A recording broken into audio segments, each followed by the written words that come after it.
Olá, meu aluno, minha aluna, eu espero que você esteja muito bem. Continuamos com a nossa playlist de aulas sobre os componentes celulares e agora veremos o maior componente ali na célula eucariótica, geralmente o maior, chamado de núcleo celular. E o ciclo celular, um ciclo de síntese de substâncias, de macromoléculas como proteína, DNA, duplicação dos componentes e depois divisão das células. Por isso o nosso título é Ciclo Celular. Mas se você não é inscrito ou inscrita no nosso canal, inscreva-se, ative as notificações, deixe seu like para apoiar os nossos projetos. E se você também quiser ser membro do nosso canal, temos o clube de membros, clica ali e vai lá, e você vai ver as vantagens que você tem sendo membro do nosso canal. Apresento para vocês ciclo celular. Quando você pensa nessa palavrinha ciclo celular, obviamente que a gente vai pensar no ciclo, algo que vai começar e vai ter um fim, teoricamente, ou que vai se repetir em alguns momentos, ou eu vou olhar para as células e analisar a capacidade dessas células crescerem, aumentarem do seu tamanho ou seu volume e se dividirem, ou algumas que nem aumentam esse volume consideravelmente, mas conseguem manter uma ritmicidade de divisão bem intensa, como células no período embrionário. Isso é muito importante para garantir o crescimento dos seres multicelulares.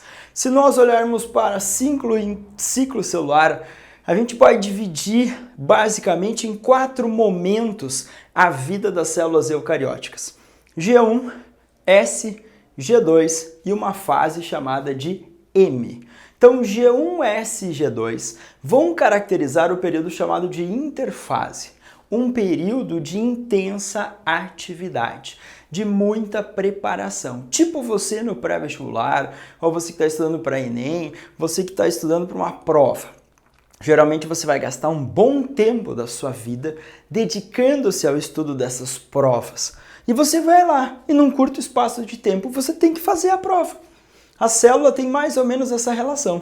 Vai investir muito tempo nessa preparação e depois o momento mais importante dela é a divisão. A divisão do núcleo e depois do citoplasma. Se eu falo em divisão de núcleo, você já sabe que eu estou falando em células eucarióticas. Espero que tenha assistido às aulas anteriores no nosso canal e na nossa playlist. A fase M é caracterizada pela mitose e pela citocinese, sendo a mitose a divisão nuclear e a citocinese a divisão citoplasmática. Então, gravou? O ciclo celular é caracterizado pelo crescimento, pela duplicação de componentes das células e divisão.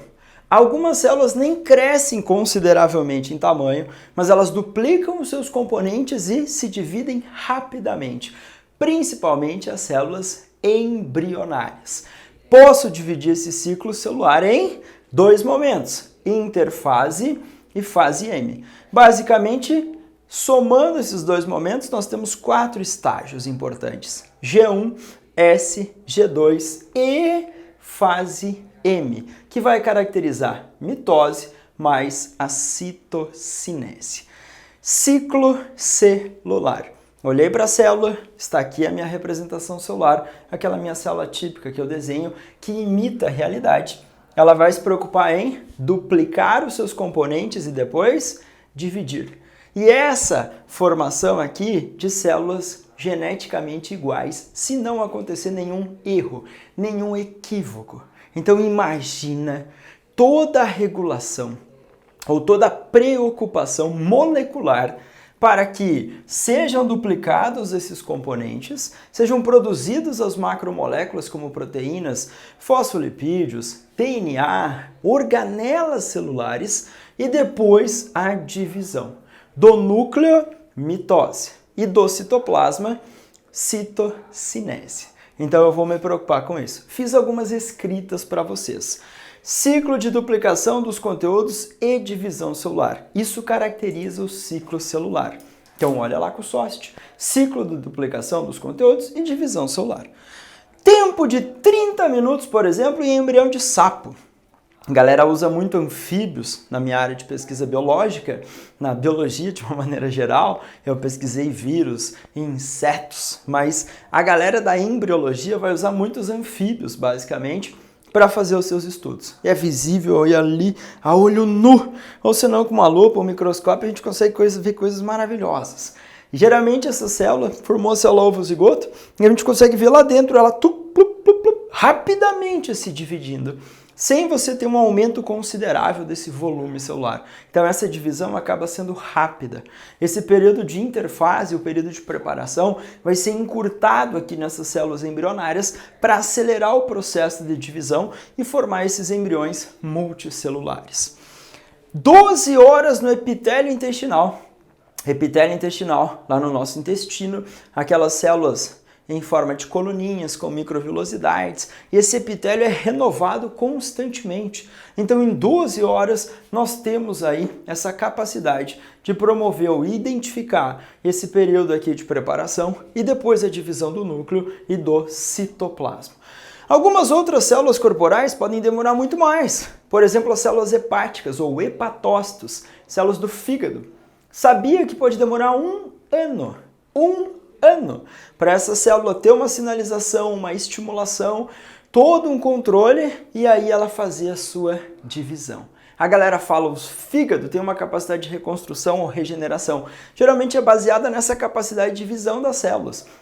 Porém, esse processo demora bastante e muitas vezes a velocidade de destruição ou lesão hepática é muito maior que a capacidade de reconstrução. Então, ciclo celular. Tecnicamente, ciclo de duplicação dos conteúdos e divisão. Posso dividir num período chamado de interfase, que vai ser de intensa preparação. Quem faz vestibulares tá ligado que eles vão falar que a interfase é um período de descanso, que a célula lá tá de boinha. Você fala, cala essa boca. A célula tá trabalhando, se humilhando um monte para o sistema para conseguir fazer cópia dos seus conteúdos, se preparar e depois se dividir. Em seres multicelulares, nós vemos que existe uma grande sinalização ou estímulos externos, tipo fatores mitogênicos ou mitógenos, estímulos hormonais de sinalizadores para que as células se dividam, mas tem toda uma regulação que vocês vão estudar só no ensino superior. Eu coloquei aqui algumas informações que alguns vestibas já trouxeram para nós. Por exemplo, para garantir esse ciclo, para garantir a formação de células iguais, para evitar problemas, nós temos um sistema de controle. E esse sistema de controle é baseado em proteínas. Proteínas que têm uma conexão com outras proteínas que são fosforiladas, adicionado fósforo, que são desfosforiladas, retirada fósforo, e isso vai garantir uma sinalização para que essas proteínas regulem esse ciclo de divisão das células. Então eu coloquei pontos de verificação. Geralmente para cada etapa que é dado na célula, para avançar numa etapa seguinte, nesse ciclo de vida ou de atividade da célula, existem esses pontos de verificação. Pontos marcantes na fase G1. Tipo assim, a célula está ali se preparando para a divisão. O meio é favorável? O meio é favorável? As condições são favoráveis? A sinalização ali é adequada? Ok, vai. Tem algum erro? Tem algum erro nesse DNA? Não tem. Vamos prosseguir. Chegamos na mitose. Os cromossomos estão posicionados na placa equatorial para depois ter uma separação através do encurtamento das fibras do fuso mitótico? Sim. Então vai, toda a vida. Então vão existir sistemas moleculares dependentes de proteínas. Coloquei o nome aqui. Um palavrão. Proteína sinase ativada ciclicamente. Sigla do inglês para CDKs. Proteínas sinases ativadas ciclicamente. Geralmente tem um conjunto de proteínas ali também chamado de ciclinas, que vão se associar a isso. E a galera chamou de ciclina, porque foi acompanhando esse ciclo celular e viu que algumas proteínas aumentavam, depois diminuíam, aumentavam, diminuíam. E a gente acompanha isso geralmente em gráficos, quando a gente faz estudos no ensino superior. Então essas proteínas sinase ativadas ciclicamente fazem parte desse sistema maravilhoso de controle. Tá, Sócio, mas e se existir um erro? A célula vai pensar, é possível reparar? Sim, então vamos recrutar proteínas, enzimas, vamos fazer os reparos possíveis. Não é possível reparar? Aperta o botãozinho vermelho, proteína P53. E a sinalização da proteína P53 gera ou leva à apoptose. Essa apoptose é uma morte celular programada. Nós temos sinais das células em apoptose. A gente pode marcar isso em testes histológicos para identificar a ocorrência da apoptose. Essa morte celular programada faz parte do desenvolvimento dos seres multicelulares. Ela existe na escala. Por exemplo, as membraninhas que existiam aqui entre os nossos dedos, as células foram morrendo, tinha uma morte celular programada. Então essa programação ela faz parte na regressão de tecidos, ela faz parte, às vezes, em ataques virais. Então a apoptose ou morte celular programada é ativada por essa proteína P53. Mas falhou, sócio, falhou o sistema da proteína P53. Poxa! Falhando o sistema da proteína P53, podemos, Sost falou, podemos ter a formação de células cancerígenas. Então, células cancerígenas, ponto de interrogação. Por quê? Porque são células que se multiplicam sem um controle adequado desse ciclo, caem no sistema circulatório, seja corrente sanguínea ou sistema linfático, e podem migrar para outros tecidos e alterar células desses outros tecidos. Células tumorais, células que estão se multiplicando, formando um maciço ali chamado tumor. Essa célula tumoral, se ela ter acesso ao sistema circulatório, seja vaso sanguíneo, seja vaso linfático, ela pode tornar-se uma célula cancerígena. Geralmente, a palavrinha que vai caracterizar essa célula cancerígena é a metástase. Fiquei na frente, me perdoe. Metástase, que é a capacidade justamente de migração ou de movimentação. Sair de um determinado tecido, de um determinado lugar e acabar indo para um outro tecido, afetando o funcionamento daquele tecido ou daquele órgão. Falhas no sistema. Já teve questão no Enem, falando da falha no sistema P53. Falhando esse sistema P53, essa morte programada, ela não acontece adequadamente e a gente pode ver a formação de células tumorais, maciço, e se ela tem capacidade de migrar, ou seja, metástase, aí ela se torna uma célula cancerígena. Então veja a importância do conhecimento do ciclo celular. Já que somos seres multicelulares, que temos diversos tipos de células, diferentes tipos de tecidos, precisamos basicamente fazer esse conhecimento geral.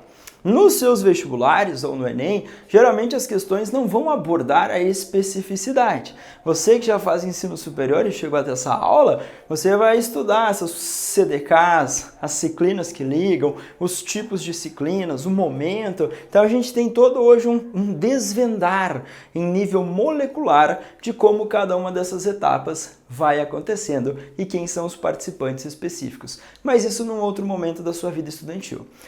Núcleo interfásico. Isso aqui é comum.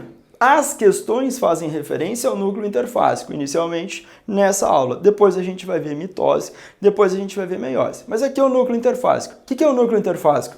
É um núcleo entre uma divisão celular e outra. Mas para. Todas as células do seu corpo têm núcleo? Não. As hemácias, que são os glóbulos vermelhos, por exemplo, são células anucleadas. Perderam essa estrutura. São células bem especializadas que durante a formação o núcleo foi expulso. Temos células no nosso corpo com apenas um núcleo. Temos células poli ou multinucleadas, como as células musculares estriadas esqueléticas, que têm vários núcleos. Então a quantidade de núcleo pode ser variável. Ponto. Mas geralmente você olha o núcleo interfásico. Eu falo, o núcleo é uma organela. Ele é uma estrutura envolta por membrana.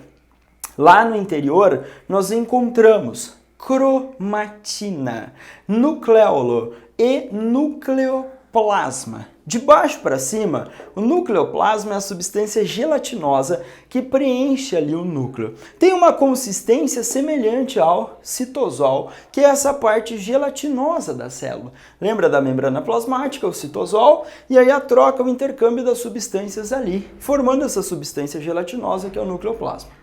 O envelope nuclear pode ser chamado de envoltório nuclear ou carioteca. Então as células eucarióticas têm carioteca, porque elas vão individualizar esse espaço chamado de núcleo. Se nós olharmos para esse envelope nuclear, carioteca, cariomembrana, ela é dupla, você vai ter uma extensão assim, você vai ver uma dobrinha assim e assim. Uma voltada para dentro, para o conteúdo intranuclear, e o outro voltado para fora. Mas é uma membrana dupla e é uma membrana porosa. Sócrates colocou aqui porosa, para você lembrar que existem complexos que nós chamamos aqui de complexos de poros. E esses complexos de poros são muito seletivos. A ciência percebeu que células que têm um núcleo com um maior número de complexos de poros geralmente são células mais ativas. São células que têm maior capacidade de síntese de proteínas, porque o DNA está aqui. Durante a interfase, esse DNA vai ser expresso, ou seja, o DNA serve de molde para a produção de RNAs mensageiros e esses sairão do núcleo, vão para o citosol e vão orientar a síntese de proteínas. Proteínas produzidas aqui no citosol são direcionadas para o núcleo. Então você vai ter esse intercâmbio, os componentes núcleo-citosol mantendo uma comunicação. E esses poros são importantes para isso. Complexo de poro, um monte visível na estrutura do envelope nuclear. Também nós podemos ver marcadamente ali no interior estruturas chamadas de nucléolos. E os nucléolos nos eucariotos são os centros de formação dos ribossomos. Aquilo que você assistiu anteriormente, que é formado de RNA ribossômico, proteína, e participa da síntese de proteínas. E a famosa cromatina. Se nós pegarmos todo o nosso material genético, desenrolar ele ali, nós veremos os filamentos de cromatina. Cromato significa cor ou colorido. Geralmente você tem uma associação do DNA com proteínas histonas. Eu falei geralmente, porque se eu comparar com as células procarióticas, a gente vai falar que não tem as histonas. Se eu falar nas eucarióticas, eu vou falar sim, temos as histonas e essa associação. E ali vai sendo compactado, vai enrolando esse DNA na proteína histona. A cromatina pode ser chamada de eucromatina ou de heterocromatina. A eucromatina é a cromatina expressa durante a interfase. Eucromatina expressa significa que ela tem ali um DNA que vai orientar a formação de RNAs, sairão do núcleo, vão para o citosol e vão orientar a síntese de proteínas. A heterocromatina ela é muito condensada, muito enrolada. E essa heterocromatina não é expressa durante a interfase. Então a gente vai ter essa nomenclatura para cromatina. Mas grava inicialmente DNA associado a proteínas histonas. A posição da cromatina, o grau de espiralização, de enrolar, os espaços que existem aqui, tudo isso influencia na expressão, ou seja, desse DNA ser lido por enzimas e aí dá origem aos RNAs e organizar a síntese de proteínas. Então, basicamente, esses são núcleos interfásicos entre o período de uma divisão e outra. Você vai falar, ô Sochi, eu estava estudando e quando eu vou olhar um núcleo de células de mamíferos do sexo biológico feminino, eu consigo ver lá dentro cromatina sexual ou corpúsculo de Barr. A gente fala, é verdade. Cromatina sexual ou corpúsculo de Barr, às vezes pode estar aparecendo assim também com uma estrutura mais condensada, que é um cromossomo X inativo.